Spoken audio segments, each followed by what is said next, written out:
पूरे देश के अंदर जो आवाज है, दो ही स्वर गूंज रहे हैं, उत्तर दक्षिण पूरब पश्चिम। लोग एक ही बात कहते हैं और कह रहे हैं, जो राम को लाए हैं हम उनको लाएंगे। यह संकल्प जो देश के अंदर दिख रहा है अभूतपूर्व है। हमारा विकास का सारथी तो ऐसे ही होना चाहिए, होना चाहिए ना।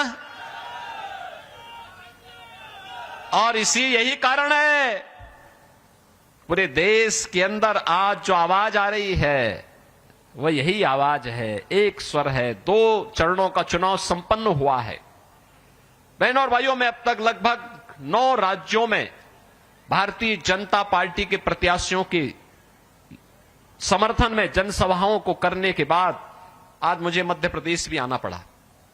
गुना में तो मैं इसलिए भी आया हूं, भारतीय जनता पार्टी के प्रत्याशी के साथ साथ सिंधिया परिवार के साथ और उत्तर प्रदेश के विकास के लिए किए गए कार्यों को सिंधिया परिवार के द्वारा, ज्योतिरादित्य सिंधिया जी के द्वारा, राजमाता जी का जो सानिध्य था, इन सब को आगे बढ़ाने के साथ साथ उसके प्रति आपका आह्वान करने के लिए मैं आया हूं कि कैसे विकास के कार्यों को इस परिवार ने राम जन्मभूमि के मूवमेंट को आगे बढ़ाने में अपना योगदान दिया था और वही आपका आह्वान करने के लिए आया हूं। लेकिन मैं कह सकता हूं पूरे देश के अंदर जो आवाज है, दो ही स्वर गूंज रहे हैं। एक है चारों ओर एक ही स्वर है कि फिर एक बार मोदी सरकार का एक ही स्वर गूंज रहा है। और लोगों से पूछा जाता है कि क्यों मोदी सरकार क्यों चाहिए, तो लोग कहते हैं साहब विकास भी होगा, सब कुछ होगा।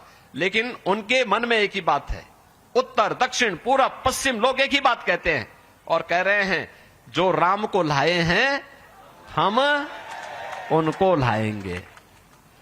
यह है कृतज्ञता का भाव। जो राम को लाए हैं हम उनको लाएंगे।